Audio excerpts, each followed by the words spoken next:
Hey guys, it's Jake here with eTrailer. Today we have a 2017 Jeep Wrangler Unlimited, and we're going to be taking a look at, I'm going to show you how to install the CURT front mount trailer hitch.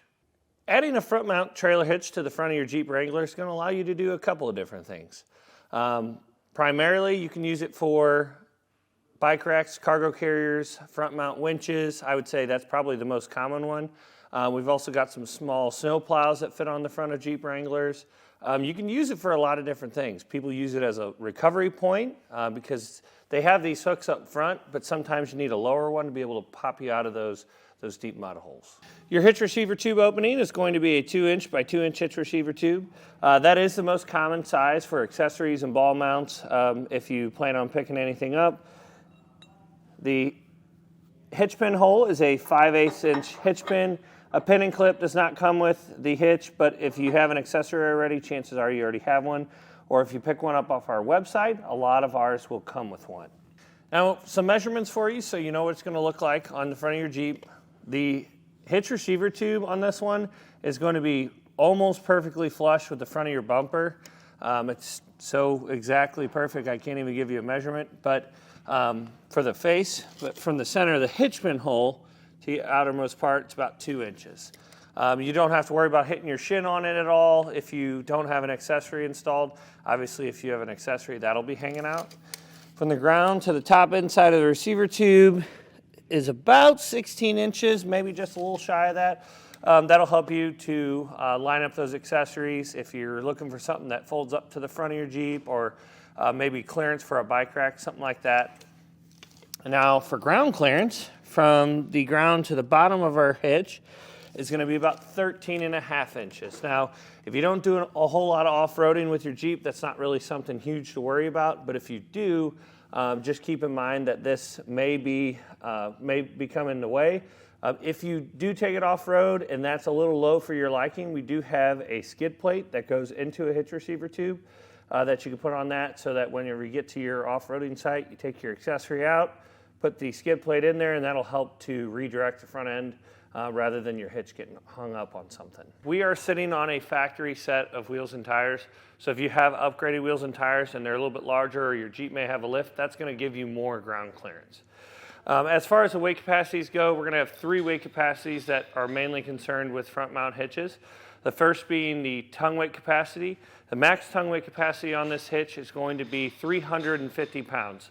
That is the downward pressure on the inside of the receiver tube. So for bike racks, cargo carriers, you just want to be careful. Don't overload them so that you're overloading the hitch. Your max trailer weight capacity is going to be your second measurement. That is going to be 3,500 pounds. So if you plan on moving trailers around, stuff like that, a lot of people like to use Jeeps because they have a pretty good turning radius to be able to maneuver trailers around and get them into a tighter spot than they could if they were backing it in. And then your last measurement is going to be your straight line pull. That is if you're using it for a recovery point or for a winch. You want to be sure that you're not exceeding the 9,000 pound capacity of the straight line pull. Now, as far as the installation goes, this install is not too bad at all. I will say you do not have to make any modifications to your vehicle other than taking your skid plate off. You will have to take that off. If you want to try to mock it up, you can, to trim out stuff to be able to get the skid plate back on. This just has a really large exposed cross tube on the front. It might be difficult in order to do that.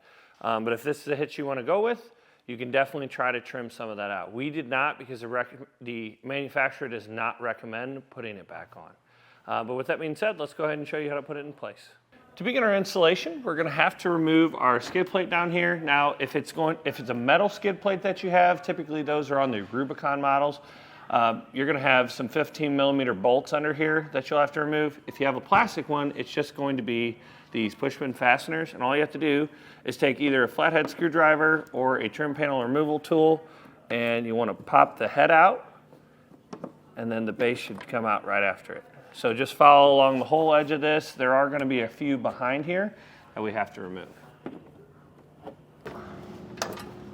Now, to start running our hardware, we don't have to drill anything out, which is really nice. We'll have 2 holes on the outside of our frame rail, and then we'll have to bring a bolt out of this hole right here. You'll have this square opening in each side of the frame That's how we're gonna run our hardware. We'll take our fish wire, run it up. I'm gonna come out of let's do the bottom hole first so that it's not in our way. But you'll take your spacer block, put it on first, then thread on your bolts. We'll shove our spacer block up in there, followed by our bolt.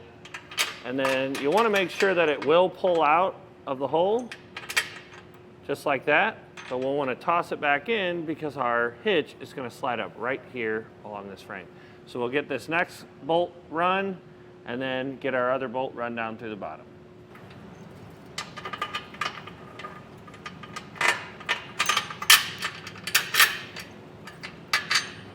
Now on the passenger side, it's actually the lower hardware is going to go through this elongated hole, not this round hole. We just lifted our hitch up into place to kind of test fit it, and it lined up with the wrong one. So we need to pull our hardware through this hole. Now you'll just want to repeat that same process on the other side of our vehicle. Now with an extra set of hands, we can lift this up into place. You'll take your fish wires, slide it through each one of the holes in our hitch. This can get a little tricky with these that go up beside the frame rail. Once you get it, kind of pull on the fish wires at the same time. Now what we ended up having to do is, because our hitch was fit so tight to the outside of this frame rail, it was able to hold itself in place, and we had to pull our fish wires back out because they were getting jammed up in here and we could not pull them through. So we pulled them out, we just tapped the hitch up into place, and now we're gonna take our fish wires and line them up with these holes and run them back out. Now what you can do is you can rest one of your fingers against the bolt, pull the fish wire off, keep your finger there so that it stays in place, and then thread on our bolts. And I like to thread it on by hand to make sure it's threading in properly. Now we get the rest of our hardware started. Now we'll take a 19mm socket and snug up all of our hardware. Now with our hardware snugged up, we'll come back with the torque wrench, torque it all down to the specifications in the instructions.